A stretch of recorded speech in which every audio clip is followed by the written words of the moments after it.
Well, hello. We'd like to welcome you to Mission Control Houston for the Digital Learning Network event where we're speaking with sixth grade students in Texas.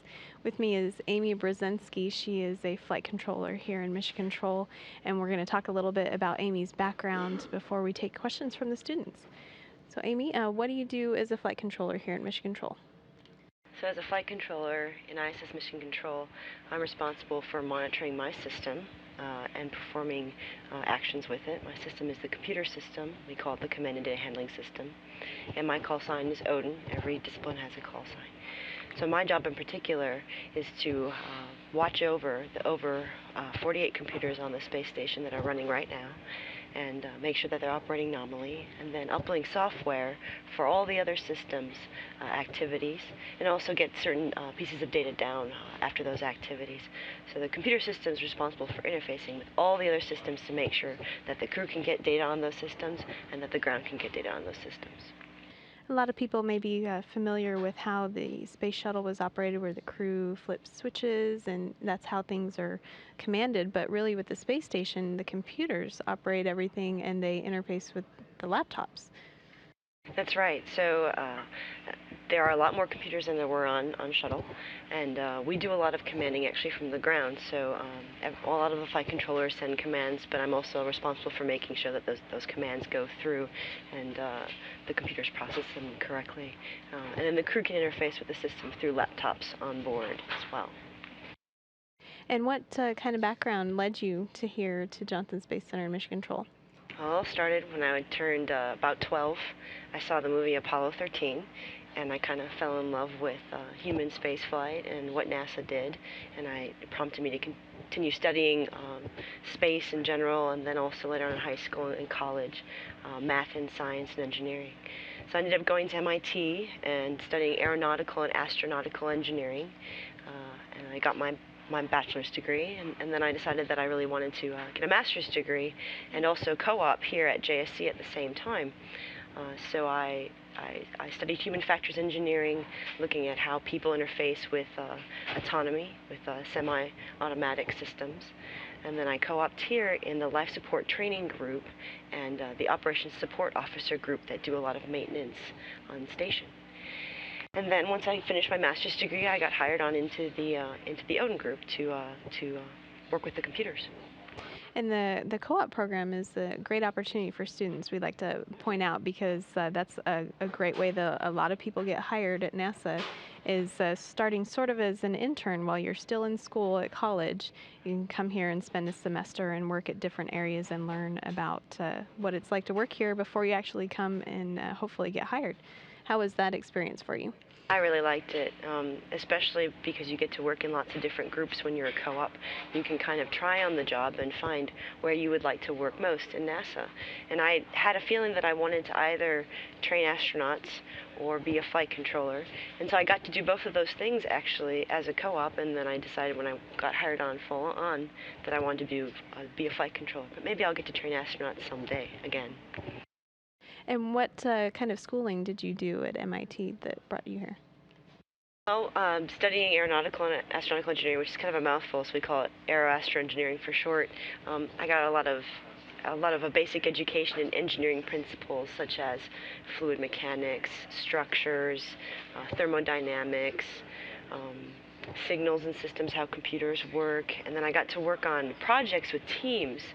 We actually, while I was at MIT, designed a modular wireless spacecraft, and we designed it, we built it, and we worked as a team, and that was very important because flight control is a team sport. You're never working on your own. You're always working with lots of other people who have knowledge in areas different than you, and if you take all of them and combine them together, you fly the space station together. So that experience of building a spacecraft in college really prepared me for the team environment here. That sounds great, and I think we're ready to take questions from the students. What is human supervisory control of multiple autonomous vehicles all about? That's a good question. So that actually goes back to my days at MIT. I think somebody's been doing their homework. So what that means is When you have multiple vehicles, you can make them partially autonomous so they can fly themselves, because we understand how to do that with software. And so you can have them fly themselves, and you can have a person giving them high-level instructions, such as, go here, or go do that there.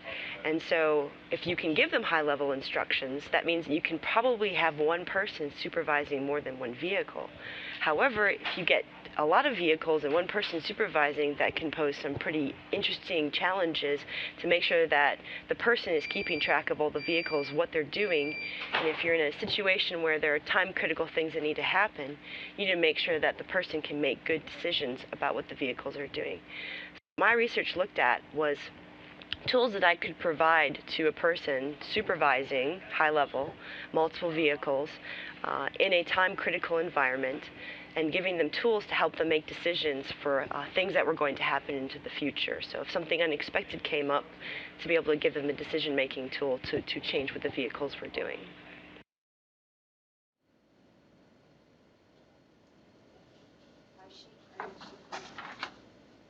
Next question. Why did you choose to become an ODIN, and who was your inspiration? So I like to say that ODIN chose me. I wanted to be a flight controller, and at the time they really needed people to be an ODIN and to monitor the computers. So I actually ended up, ODIN actually chose me, but I really liked it. I work with a fantastic group of people. We do really complex things like changing out the software on the computers on space station. Actually, recently we changed out the hardware on the computers on space station. The Expedition 30 crew helped us out with that, and it was kind of like performing brain surgery on the space station. We changed out 7 computers, hardware, and almost half of the computer software. And that's very exciting. It's very complex, and it's very satisfying. It went very smoothly. In terms of my inspiration, I think I've been inspired by all the flight controllers and flight directors and astronauts that have come before me. And in particular, I had a very good mentor when I started here at NASA. His name was Colin Peterson, and he taught me a lot about being a good flight controller, and gave me a lot of lessons that I still use to this day.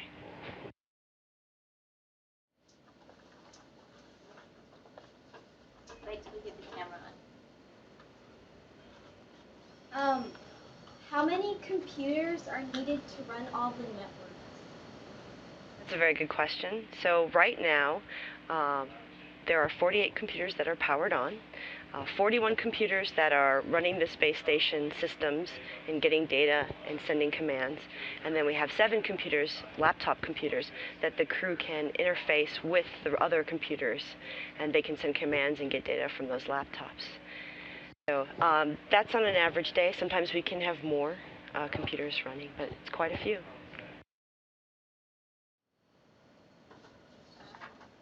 Wait till the camera.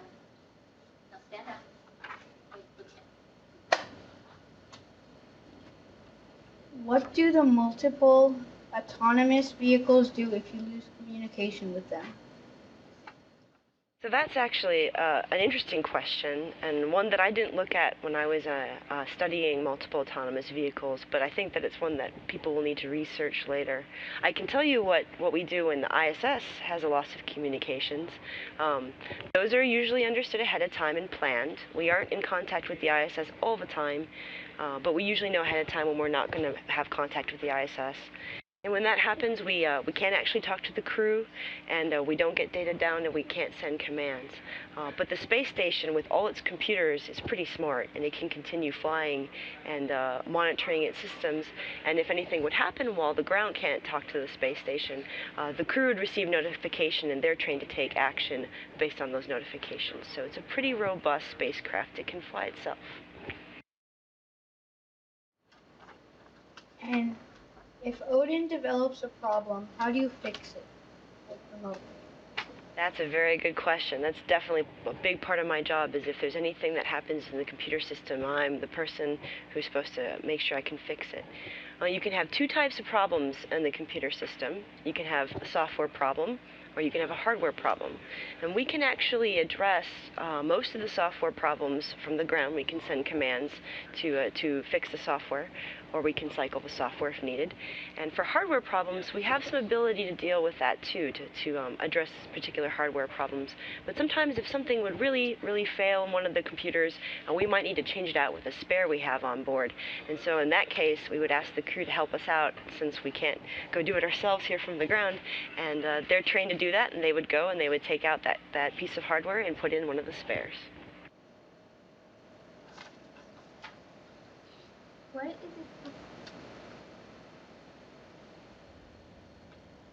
What is a typical day of work like on the International Space Station?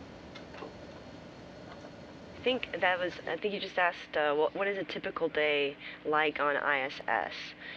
So I'll try to tell you what the crew a typical crew day is like. They're doing a lot of science right now. They do a lot of experiments, multiple experiments every day. They work Monday through Friday. And then when they're not doing experiments, they're exercising. They exercise 2 hours every day. And sometimes they also do some maintenance tasks for us. Just like your house at home, you've got to clean the space station, so they do some cleaning. And there's some regular maintenance they need to do to keep the systems running. And then sometimes if something breaks or something's not working quite right, we'll have them go take care of that as well and fix it or replace it.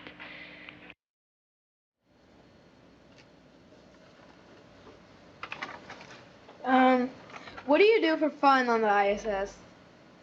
So I think the thing that the astronauts do the most for fun when they have free time is look out the window and watch the world go by. If you haven't had a chance to ever see pictures from the space station, there's definitely a lot on NASA.gov, and pictures of Earth in daytime and nighttime are just beautiful. They take a lot of pictures, and you can see cities lit up at night. You can see major structures that humans have built. I think they can actually see the Great Wall of China. So they like to spend a lot of time looking at the Earth because they only get to look at the Earth while they're up there. But I do know that they do things for fun that you would do at home, on your weekends. Like they like to watch movies. They talk a lot to their family and friends. They can call them. They can also do video conferences. They read. They blog. They tweet. They write emails. So kind of similar things that you would do at home for fun. A normal day, but in space, pretty much. I'm sorry, can you repeat that question again? So it's pretty much like a normal day, like on the weekend, except you're in space. Exactly. What are some things that you can say that you miss on Earth that are not in space? So I think the first thing that astronauts say that they miss most is they miss their families and their friends. So when astronauts go up to the space station, they're up there for about anywhere from 4 to 6 months. So it's a pretty long time away from your family and friends, even though you get to call them and you get to see them on the video conferences. So I think that they miss that the most. I think that they also probably miss being outside. You can't open a window on the space station, so they probably missed fresh air and wind and rain. The weather's always the same every day on space station, same temperature. There's no rain on the space station, so they probably missed that too. And then they probably miss, things like certain foods that they like. They do have a very wide variety of food, but if you're, craving a certain type of food that you didn't pack for your trip, then you're gonna have to wait till you go home to eat it. But they do get a lot of different kinds of food. But I know sometimes they miss certain restaurants from home, from Earth.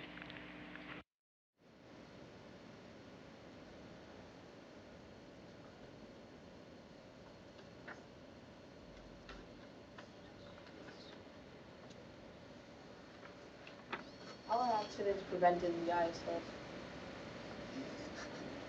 I'm sorry, can you repeat your question one more time? I didn't quite get that. How are accidents prevented on the ISS? Okay, it's a very good question. How are accidents prevented on the ISS? So one thing we do is we do a lot of planning and we do a lot of training, and we do a lot of assessing the things that we're going to do on space station to make sure they're safe, because safety is our #1 priority. So anything that the crew's going to do, anything that the ground's going to do remotely, we take a look at and make sure that it's going to be safe. And then we also do a lot of training on certain activities to make sure that they are safe. And then if anything comes up that surprises us, like an emergency, we have procedures that we train a lot on the ground, and the crew also trains to know what to do, exactly what to do in an emergency. Kind of like you do for at school with a fire drill. You know, you have fire drills, and you know which way you're supposed to leave and where you're supposed to meet and so forth. So crew does that as well. They have a set pattern of what they do if there was a particular type of emergency.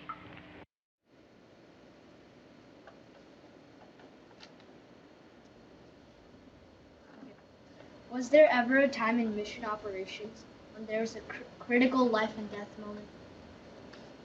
There have been times where there's been critical and life and death situations, and if you study space history, you'll learn that there have been times where we have lost astronauts.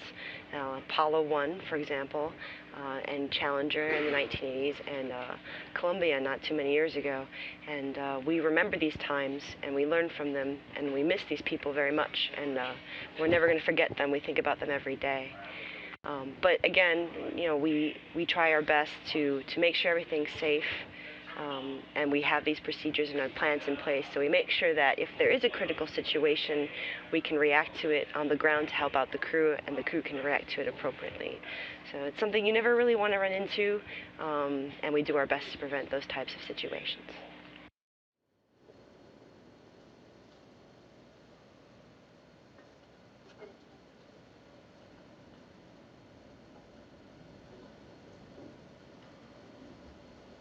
What breakthrough research findings have you found through the International Space Station? Oh, this is a really exciting time, because we are doing so much research on the space station.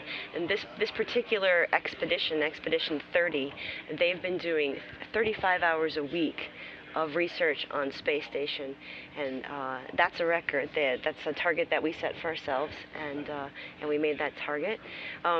We could probably talk about all the different kinds of research for hours, but I'll focus on some of the human research, some of the human health research that we're doing. So one thing that we're working on is looking at doing experiments to try to come up with a vaccine for salmonella. So salmonella is a type of bacteria that you can get that can make you sick. It's a food poisoning type bacteria. And so it's possible that we could prevent that with a vaccine. So there's work on ISS being used to try to develop that vaccine. ISS is kind of a unique place because you can grow protein crystals differently than on Earth. They actually grow in a completely different structure. So we can use those protein crystals to try to come up with treatments for certain diseases such as cancer. And then finally, we have a lot of really cool robots on the space station. We've got a robotic arm, and we've got a robotic hand called Dexter. We also have Robonaut, and so we remotely operate those robotic arms and equipment, and that knowledge on how to remotely operate robotics can actually help people on Earth, doctors in particular, learn how to conduct surgeries remotely with robotic arms. So you could have a doctor in one city and a patient in a very remote area in a different city, or out somewhere where there isn't a city, and you could have the doctor conduct surgery on that patient with the use of a remotely operated robotic arm. So those are just some of the cool examples of the really neat research and technology development going on the ISS. It's a very exciting time.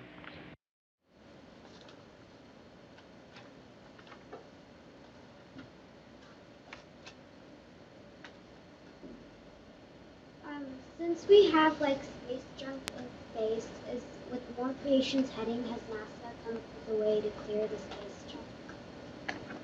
So yeah, there is some stuff up in space. Some people call it space junk. Some people we call it debris. It is a concern for the space station. So we haven't developed any ways to to try to eliminate the space debris yet, but people do work on that. But what we try to do on the space station is we avoid it. So if we see that a piece of space debris might be coming close to the station, and we have certain parameters that tell us what means close to the space station, we'll do what's called a reboost. We'll take the space station and we'll fire some thrusters, and the space station will move its orbit higher, and that will avoid the space debris. So we do a lot of tracking. We track a lot of space debris to make sure that it's not coming too close to the station, and then if it is, we do a reboost.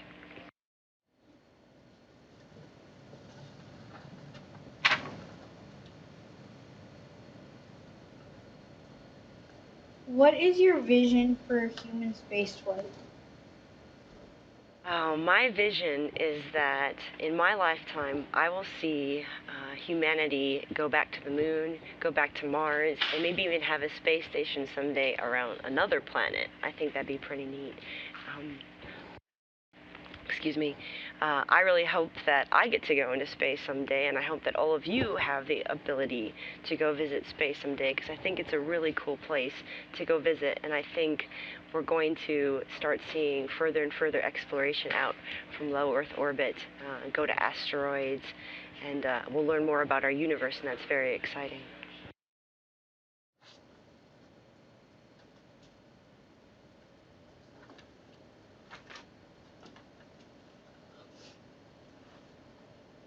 When the International Space Station starts to decommission and slowly lower down, how do you plan to safely lower it?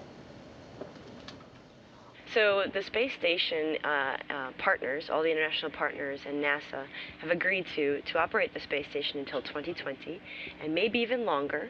But someday we'll have to say goodbye to our space station. And what we'll do then is we'll use thrusters to kind of go in the opposite direction of a reboost. We'll use the thrusters to lower the orbit of the space station, and we'll bring it down in a very controlled, planned manner, probably in an ocean.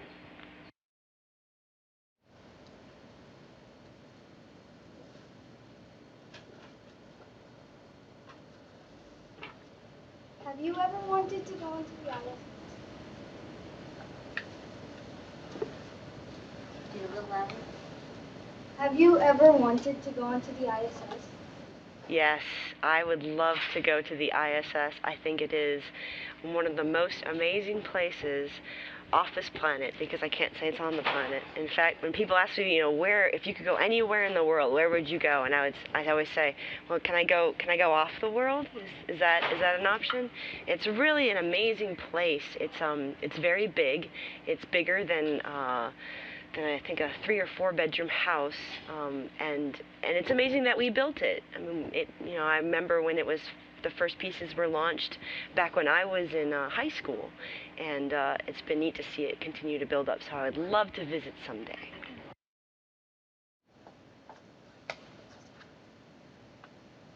Since you're a coordinator, how difficult is it to handle the issues in space? Could you repeat the question? Since you're a collaborative coordinator, how hard is it to handle the issues in space? That's a very good question, and it's a very good way to describe being a flight controller, a collaborative coordinator. So it's not difficult to work issues. We all learn how to communicate with people that do the different systems, and we learn about how our system, in particular my system, the computer system, interfaces with things like the life support system, the thermal system that keeps things cool, and the power system. So when an issue arises, we're all trained to work together to figure out what the problem is, and then what the impact is to the entire team and the space station as a whole, and the mission objectives and the crew, very importantly, and then what the workaround is. What do we need to do to try to fix the issue? And we practice this. We always say in our heads, we always think when we see an issue, failure, impact, workaround. And so based on that, we actually can work very easily together to come up with a solution to issues that affect multiple systems in a very collaborative manner.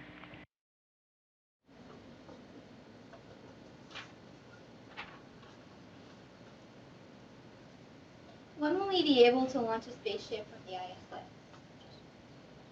That's a good question. Right now, we don't have any plans yet to launch spacecraft from the ISS, but we do have some spacecraft that are launching to the ISS that are very new that are coming this year. You may have heard about one of them.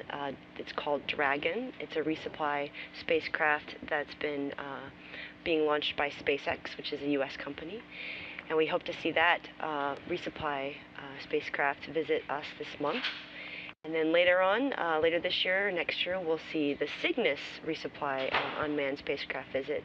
And that's another spacecraft that's produced by Orbital, which is another U.S. company.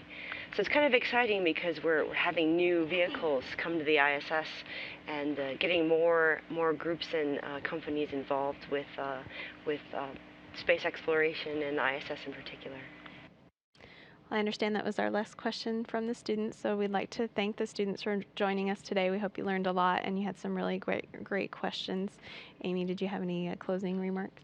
Thanks so much for your wonderful questions, and it was very good to talk to you today. Thank you. Thank you.